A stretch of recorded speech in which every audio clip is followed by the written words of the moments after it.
배당 크로스업은 이제 여러분들이 개념을 먼저 아시면 되는데, 크로스업.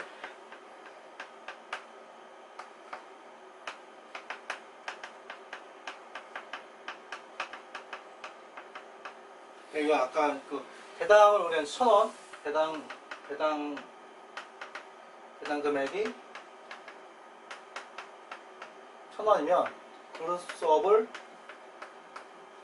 우리가 이제 100분의 11, 100분의 11만큼 우리가 해주는 겁니다.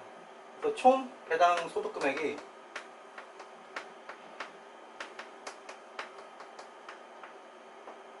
1016. 그래서 배당 소득 금액을 더 증가시켜 주는 거예요. 11만큼. 그러면은 우리가 이제 여기다 세율을 곱하니까 산출세액이 11만큼 더 많이 나오잖아요. 그래서 뭐 나쁜 것처럼 보이는데 나쁜 게 아니라 실제 산출세액 나온 다음에 여기서 예를 들면 산출세액이 20%다. 그러면 11에 20만큼 더 내는 거잖아요. 내는 거고 다시 이 11만큼 전체적으로 얘를 세액 공제를 해주는 거예요. 배당세액 공제. 업해준 다음에 산출세액 해주고 그 금액만 그대로 세액 공제 해줘요. 그러니까 실질적으로 우리 그 납세자한테 유리한 거죠. 근데 왜 이런 걸 왜 해주냐, 유리한 거를 우리 이제 가세관청에서 이거 왜 했냐면, 이 배당이라는 건 어떻게 들으면, 배당이라는 거는 법인이 그 세전 이익이 있고, 그 다음에 법인세를 납부하고, 그 다음에 세후 이익 있잖아. 이거 갖고 이제 배당을 주는 겁니다. 그래서 그 법인세 한 번 납고 또 내는 꼴이기 때문에 우리 이제 그 법인을 세우지 않고 내가 이제 사업만 했다. 그때는 사업소득세만 내잖아요. 사업소득세 내고 나니까, 그러니까 일반적으로 개인 사업만 하면은 세금 한 번만 내는데 법인 형식으로 하면은 법인세 한 번 내고 그다음에 배당 가져간 다음에 배당 소득세 내고 두 번 내잖아요. 그런 걸 이제 우리가 이제 세법에서 이제 이중과세라고 그러는데, 이 대표적인 이중과세가 이제 배당 쪽에서 생기는 겁니다. 그래서 법인세 쪽에서도 이걸 조정하는 게 있고, 우리가 이제 소득세 쪽에서도 조정하는 부분이 있습니다. 그래서 이중과세를 어느 정도 좀 완화시키려고 하는 겁니다. 그래서 크로스업은 이중과세를 완화시키려고 하기 때문에 이 배당 금액이 법인세를 세금을 납부한 걸 재원을 한 이익을 받았을 때 크로스업을 해주는 겁니다. 그래서 우리가 아까 배당이 우리가 배당 소득이 이제 실질 배당이 있고 의제 배당이 있고 여러 기타 등등이 있는데, 법인세를 세후 소득으로 배당이 준 것만 크로스업 대상이 되는 거예요. 1차적으로 세후 소득 금액 대상인 거고, 그 다음에 이거 우리가 이제 법인은 국내하고 국외가 있잖아요. 국외는 외국에 납부했기 때문에 우리가 국내에서 우리가 이제 가세관청을 고려해주지 않습니다. 그래서 국내 법인 것만 이중과세 조정해주는 거예요. 국내 법인으로부터 우리가 받은 것들. 그래서 이제 크게 크로스업 대상이 되는 배당은 국내 법인으로부터 받은 그러니까 세후 소득을 배당했을 때 그걸 이제 크로스업 대상으로 하는 겁니다. 그래서 실제 시험은 이 크로스업 개념을 물어보는 게 하나하고, 그 다음에 크로스업 대상이 되는 배당 소득이 무엇이냐, 그걸 구분하는 게 주로 나옵니다. 그래서 배당 소득을 받으면 이게 크로스업 대상인지 아닌지를 판단하는 거예요. 그런 거 판단할 때는 국내 법인이냐, 그 다음에 세후 소득을 재원을 하느냐, 이게 기본 전제 조건입니다. 그래서 그걸 아시면 배당 소득 금액을 추가적으로 업해주시면 됩니다. 그래서 제가 예시를 하나 들고 왔는데 잘 보실지 모르겠는데, 개인 사업을 케이스가 두 가지예요. 내가 사업을 하는 방식은 개인 사업자가 하나 있고 법인 사업을 하는 경우 두 가지가 있습니다. 근데 똑같이 이제 1억이라는 세금을 받았는데, 법인으로 할 때는 법인세의 10%를 낸 세후소득 9천만 원을 내서 우리가 배당을 냅니다. 배당을 받으면 그 배당 받은 것에 대해서 우리가 이제 소득세 쪽에서 또 배당 소득세를 냅니다. 그래서 이제 최종적으로 우리가 이제 내 손에 있는 거는 7,200만 원이 되는 거고, 근데 개인 사업 할 때는 우리가 개인 사업 소득세만 내면 되니까 그게 20% 똑같이 보면 8천만 원이 남습니다. 그렇기 때문에 개인 사업하고 법인 사업하고 그 차이가 있습니다. 그러면 다 누구든지 개인 사업을 다 취할 거잖아. 그러면 세법이 이런 식으로 이제 조문이 이루어지면 안 돼요. 그러니까 세법은 경제 주체들의 어떤 행위가 중립적으로 되는 게 올바 세법 잘 맞는 거지. 경제 주체들이 선택해서 한쪽으로 갈 수 있게끔 만들어주면 그 세법적으로 잘못 만든 거예요. 그래서 그런 공평성하고 있는 형평성이 어긋나기 때문에 우리가 이제 크로스업하고 그다음에 세액 공제 해주면서 비슷하게 가는 거예요. 그런 걸로 했더니 약 그 11% 아까 F분의 11 이게 11%잖아요.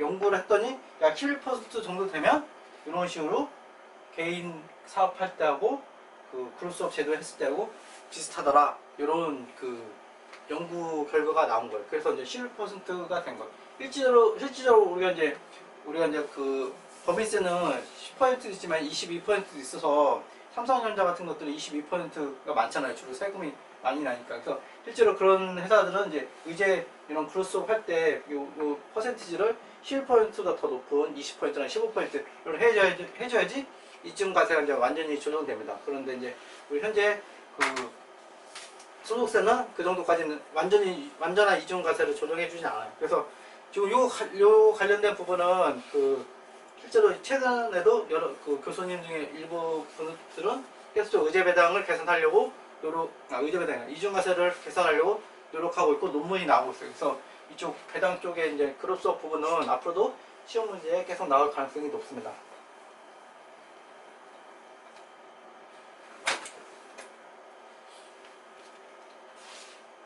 또 크로스업 제도가 있다는 걸 아시면 되고, 근데 배당 소득의 이제 수입 시기는 우리 이제 기본적으로 무기명 같은 경우는 당연히 아까 말씀드린 것처럼 원천 징수, 배당도 이제 원천 징수합니다. 그래서 무기명 같은 건 누가 받았는지 모르니까 지급받은 날이 기본적인 거고, 잉여금 처분은 잉여금 처분별이에요. 그 다음에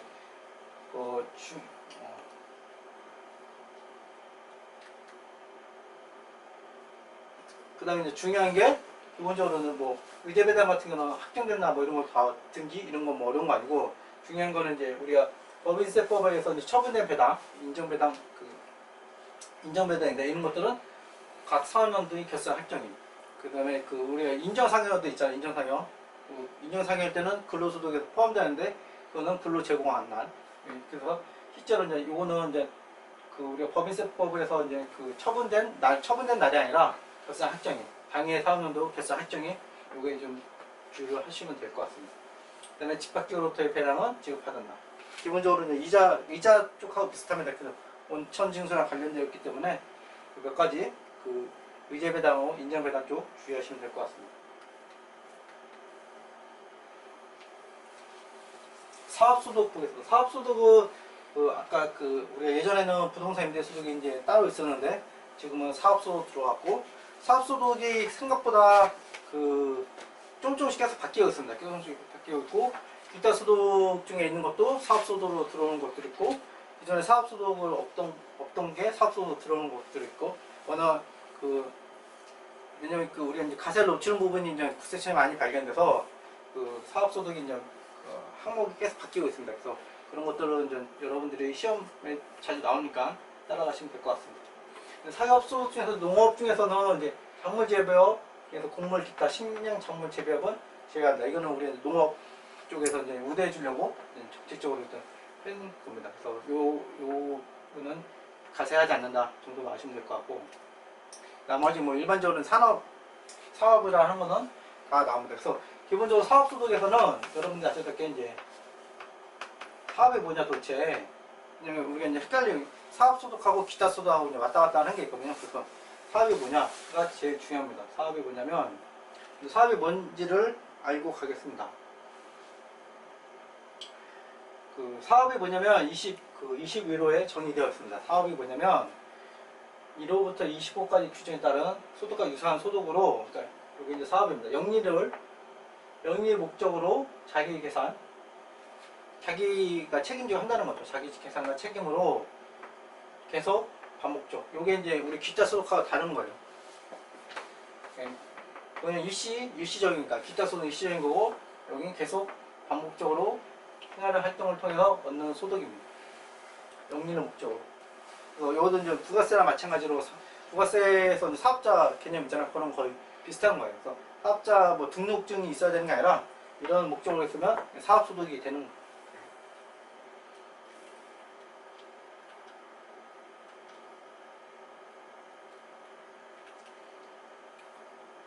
부동산 업에서 발생한 소득은 왜 이제 시험에 자주 나오냐면 과거 이제 부동산 임대 소득이 처음에 조문 보여드릴 때 따로 있었는데 부동산 임대 소득이 이제 사업 소득으로 이제 흡수됐습니다. 흡수되면서 우리 이제 과거 또 지역권, 지상권은 과거에는 기타 소득으로 되어 있었어요.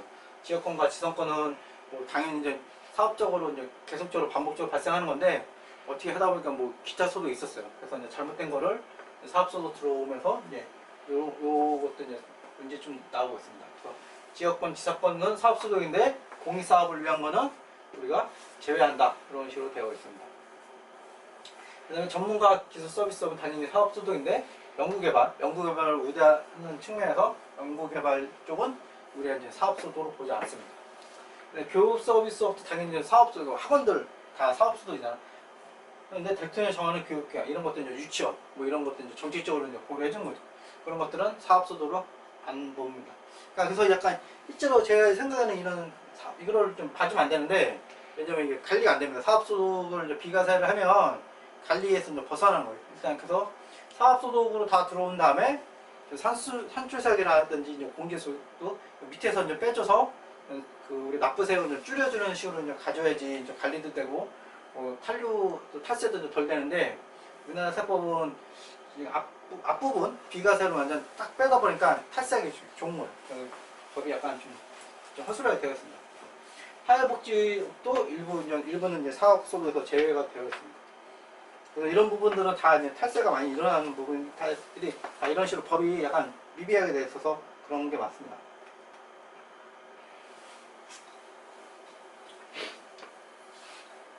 그다음 이제 차량 복식부기 의무자가 차량 운반부 등으로 사업용 유연자산 양도함으로써 발생하는 소득.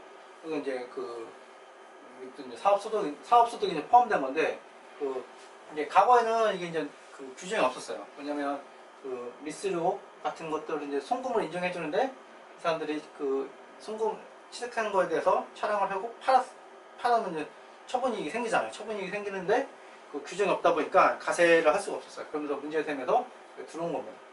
약간 좀 생뚱맞잖아요. 앞에 보면 다 사업 업종 입주로 되어 있는데 이것들은 좀 업종보다 좀 낮은 레벨로 되어 있잖아요. 늦게 들어온 거예요. 중요한 건 사업소득 개념은 우리가 명령 목적으로 자기 계산과 책임을 계속 반복적으로 활동하는 얻는 거다. 그래서 이제 이런 개념으로 이제 자기 계산과 책임이 우리 근로소득 임원들은 없잖아요. 임원들은 자기 계산과 책임이 없으니까 임원들도 근로소득을 보는 겁니다. 이런 개념들이 들어간다고 보시면 돼요. 근데 사업소득은 총수금액에서 이제 필요경비를 공제한 금액으로 합니다. 그래서 마찬가지로 보시면 필요경비가 총수금액을 초과하는 경우 그 초과하는 금액을 결손금이라고 한다. 이런 거 있습니다. 그래서 법조문을 잘 읽어보시면 이자소득, 이자소득에는 필요경비, 소득공제 이런 말이 없습니다. 필요경비, 소득공제 이런 말이 없어서 총 이자 수익 금액이 바로 이제 이자 소득인 거고 기타 소득에서는 필요경비라는 말이 나옵니다. 필요경비라는 말이 나오는데 여기는 또 결손금이라는 말이 안 나와요. 왜 안 나오냐면 결손금이 나올 수가 없어요. 나올 수가 없어서 결손금이라는 단어가 안 나옵니다. 그래서 법 체계가 굳이 써줘도 되는데 이거 안 써주다 보니까 어려워요. 어려운데 이제 당연히 여기 사업소득은 손실 날 수 있기 때문에 결손금 있고 결손금이니까 당연히 결손금 관리하는 조문이 있어야 되는 겁니다. 그래서 이런 거랑 다 연결이 되는 겁니다. 사업소득 관련해서 시행령 쪽, 시험을 가끔 나왔던 시행령 쪽 한번 보겠습니다. 연예인비 직업운동선수 이제 우리가 전속계약금 받는데 전속계약금은 사업소득으로 한다. 이게 이제 이렇게 되어 있습니다. 과거에는 이제 기타 소득 되었었는데 전속계약금은 사업소득으로 한다.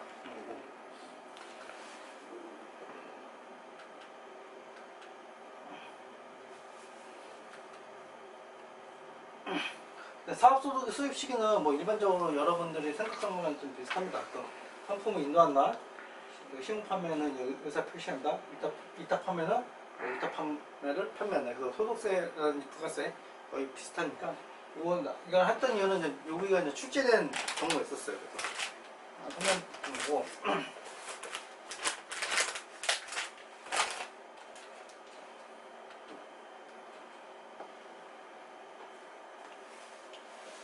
그다음에 자산을 임대하거나 지역권, 지상권 설정에 발생하는 소득의 경우는 여러 가지 테스트가 있습니다. 간섭 정해진 것. 참고로 좀 보시면 될 것 같고 이걸 적어드린 이유는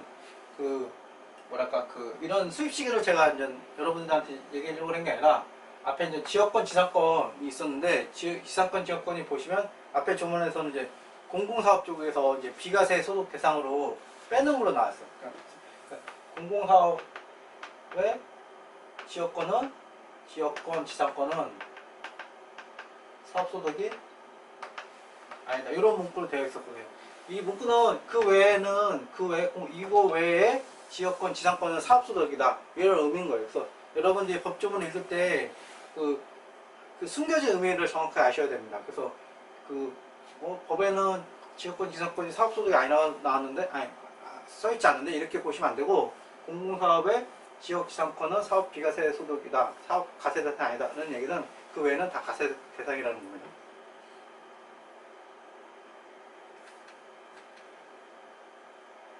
그 다음 이제 근로소득 보겠습니다.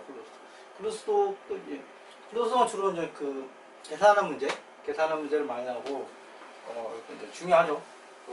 많은 사람들이 근로소득 있고, 계산도 많이 하니까 회사에서도 중요합니다. 근로소득은 기본적으로 이제 개념이, 이자 소득은 큰 개념, 화폐의 시간 가치 개념이고, 배당은 우리가 이제 출자에 대한 배분인 거고, 출자에 대한 이익에 대한 배분인 거고, 사업은 우리가 계속 반복적으로 영위하는 거에 대한 소득인 거고, 근데 내 계산과 내 책임이 있어야 되는 거고, 근로소득은 뭐냐? 근로소득은 일반적으로 우리가 이제 사람이니까 우리 사람이 우리의 용역을 우리의 시간과 우리 시간을 투입하고 받는 거잖아요. 그래서 근로의 대가면 다 근로소득이라고 보시면 됩니다. 그래서 우리가 흔히 이제 근로라 그러면 근로자 이렇게 생각해서 일반적으로 이제 직원, 임원, 대표이사 포함하겠죠. 그래서 이제 근로자 하니까 노조 이런 식으로 이제 직원만 생각할 수가 있는데 우리가 소득세에서 말하는 근로소득은 이 전부 다입니다. 전부 다. 왜냐면 이 대표자 이분도 이제 법인이 실질이잖아요. 실질이고 이제 구성원이잖아요. 대표이사 분도 자기 계산으로 하는 게 아니잖아요. 자기 계산이나 책임을 하는 게 아니잖아요. 법인의 계산과 책임을 하는 거지 대표이사의 책임과 계산을 하는 게 아니잖아요. 그렇기 때문에 이 전부 다 근로 대가고 근로 소득입니다. 그래서 실제로 직원들은 우리가 이제 근로계약을 하고 임원분들은 위임이나 고용계약 뭐 이런 계약서의 형태가 약간 다릅니다. 그런데 실질적으로 우리가 소득세에서 보는 근로의 개념은 다 포함된다. 이 근로계약의 성격을 따지지 않고 이런 성격이면 근로의 대가면 전부 다 근로소득을 본다. 이런 식으로 이제 여러분들이 개념을 잡고 계시면 됩니다. 기본적으로 이제 이게 이제 1번이 근로소득의 정의입니다. 근로를 제공하면서 받는 봉급, 근로, 보수, 세비, 임금, 상여, 수당, 이하유산, 생계대 급여. 이게 이제 근로소득의 개념인 거고, 요 밑에 거는 예외적인 거 좀 설명해 준 겁니다. 그래서 주총 상원총회 이사회, 주로 이사회, 우리나라는 이사인데 이사회 결의로 받는 소득. 그다음에 이거는 이때 결의로 받아야 되니까 요 결의 날이 중요하겠죠. 네, 법인세법에 받는 상여, 그러니까 인정상여. 인정상여는 배당과 똑같아요. 인정배당처럼 합정일, 결산 합정일이 배상이 되는 거고, 이 인정상여가 뭐 여러 회계연도에 붙였다. 그럼 각각의 회계연도에 따라서 결산연도에 있어서 우리가 이제 상여를 배분해주면 되는 겁니다. 세율을 다를 수가 있기 때문에 각각 해주면 됩니다. 퇴직으로 받는 것들은 당연히 퇴직소득인데 퇴직소득을 속하지 않는 것들은 우리가 이제 근로소득이 된다. 그러니까 퇴직금으로 받는 것들 이 얘기는 그러니까 퇴직 관련해서는 퇴직소득 그 외에는 근로소득 이런 의미인 거예요. 퇴직수도 속하지 않는 거는 우리가 다 근로소득 본다 이런 거고. 그다음에 근로소득 금액은 여기서부터 근로소득 공제를 적용한 금액을 한다. 그래서 아까 사업소득은 경비를 빼주는 거고, 근로소득은 필요경비가 아니라 소득공제를 빼서 근로소득 금액을 만듭니다.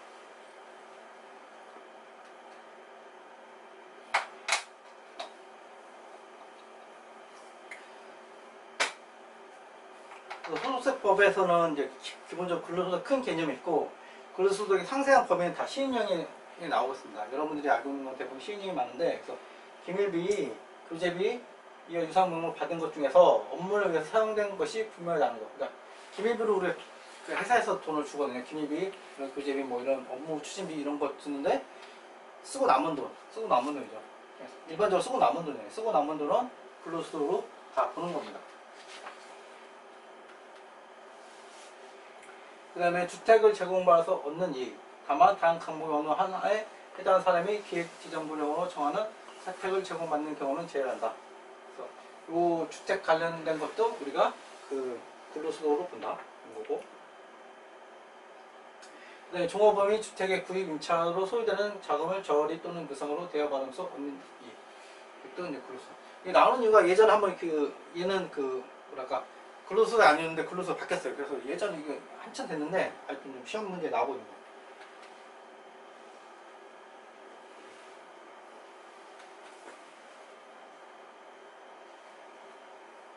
네, 법인세법 시행령에 송금에 사입되지 않고 아니하고 지급받는 퇴직급여. 그러니까 퇴직급여 한도 초과액 뭐 이런 것들입니다. 아까랑 맞물리는 거예요. 퇴직금을 보지 않는 거는 근로소득을 본다. 그런 거랑 맞물리는 거고. 그다음에 주식매수 선택권도 이제 종종 많이 나오잖아요. 요즘에 이제 회사에서 이제 코스닥이라든지 코스피에서 상장하기 전 IPO 단계에서 이제 우리 사주 주식 이런 거 주시니까 주식매수 선택권 같은 것들이 이제 회사에서도 이제 많이 생기고 그럽니다. 그러면은 주식매수 선택권은 보시면 이제 근무기간 중에 행사하면서 얻은 이익은 근로소득으로 보는 거예요. 그러니까 근로중이다. 근로중이면 근로소득. 그 다음에 근로소득이 아니다. 그러니까 퇴직후죠. 퇴직후다 그러면 이제 기타소득으로 가는 거예요. 약간 저는 좀 이게 이상한데, 실제로 이제 이 사람이 근무 열심히 하라고 준 거잖아요. 근무 열심히 하라고 해서 준 건데, 근무 중에 행사하면 근로소득, 퇴직 후에 행사하면 기타소득 이렇게 돼 있어요. 그러니까 목적은 근로 열심히 하라고 근로의 대가로 준 건데, 시점에 따라서 이제 소득을 구분하고 있어요. 왜 이게 좀 이상하냐면, 우리가 이제 제가 여기는 안 적었는데, 요즘에 이제 명예퇴직 할 때 자녀 있는 분한테는 이제 자녀의 대학 등록금을 회사에서 약속하는 경우가 있어요. 그러니까 퇴직 후에 이제 자녀가 대학을 들어가나 그러면 대학 등록금 받잖아요. 그럼 뭐냐? 그런 근로소득으로 봐요. 근로소득. 별반 차이 없잖아요. 이거랑 근로 대가로 준 거기 때문에. 얘는 근로소득이고 얘는 기타소득이고. 그래서 그러니까 기타소득 유리한 거거든요. 실제로 기타소득 세율이 이렇게 높지 않으니까. 주식매수 선택권은 근로중이면 근로소득, 근로소득이 아닌 퇴직 후는 기타소득. 이런 식으로 이제 알고 있으면 됩니다.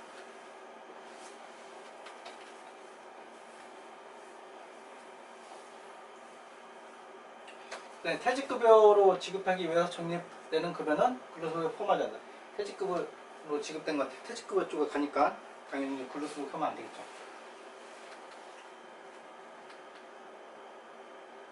네, 근로소득의 수입 시기는 일반적으로 근로 제공한 날이고, 그다음에 잉여금 처분에 의한 상해는 잉여금 처분 결의, 이게 결정이 돼야지 이제 확정되니까 당연히 이거보다 빠를 수는 없죠. 그다음에 그다음에 인정상여, 요거 인정상여 부분인데, 인정상여 부분은 해당 연도에 근로 제공한 날이고, 인정상여가 길면 각각 해당 연도 쫓아가서 하는 겁니다. 세월이 다르기 때문에. 그다음에 연금소득 보겠습니다. 연금소득. 연금소득은 우리가 2002년, 아까 이제 처음에 말씀드렸듯이 2002년도에 이제 생긴 거고, 과거에는 연금소득이 왜 없었냐면, 현재의 연금소득 구조를 보시면 현재는 연금을 이렇게 불입할 때 공제를 해줘요.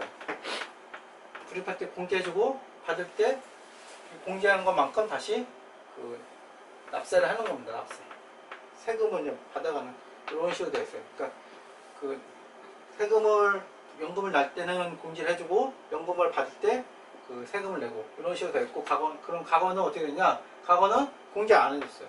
공제 안 해줬으니까 당연히 세금도 없었죠. 그러니까 예전에는 연금에 대해서 공제도 안 해주고 세금 안 내고 이런 식으로 갔었는데 2002년도에 그 공제를 해주고 그다음에 후에 받을 때 세금을 내는 이런 구조로 된 겁니다. 연금소득의 기본적으로 이제 개념을 알면 되는데 연금이라는 거는 우리 개념이 이제 매년 일정하게 그 매년이 아니라 뭐 일정 기간 그 일정 금액을 받는 게 연금이잖아요. 그런 소득 형태가 연금인 거예요. 그래서 연금이란 사전에 불입한 금액을 일정 기간 또는 종신에 걸쳐서 매월 매년 단위로 지급받는 연금소득. 그러니까 미리 내고 나중에 일정 기간 동안 일정 금액을 받는 게 그 연금 소득입니다. 이런 구조로 되어 있는 게 연금 소득이라고 보시면 됩니다. 그래서 과거에는 우리가 이제 각종 연금을 국민연금제도는 예전에도 있었잖아요. 국민연금제도 예전에 있었는데 그때는 소득공제를 우리가 소득공제 안 해줬고 가세를 하지 않았는데 2001년 이후부터는 소득공제 요즘은 소득공제 다 해주잖아요. 소득공제 해주고 그다음에 연금 받을 때 그 가세하는 이런 식으로 이제 바뀌었습니다. 그래서 국민연금도 이제 수령할 때 이걸 구분하기 때문에 국민연금도 이제 지금 받으시는 국민연금도 나중에 이제 2000 가세 공제분이냐 공제가 안 된 거냐 공제가 된 거냐에 따라서 가세하는 부분이 다릅니다. 그래서 이런 식으로 되어 있습니다. 그래서 연금은 현재는 아직까지는 이게 그 최근에부터 이제 연금 대상자 하시는 분들이 많이 나오기 때문에 연금 소득은 제가 처음에 말씀드린 것처럼 처음에 이제 앞으로 이제 나올 빈도수가 중요도가 좀 높아질 거예요. 받는 대상들이 많아지니까.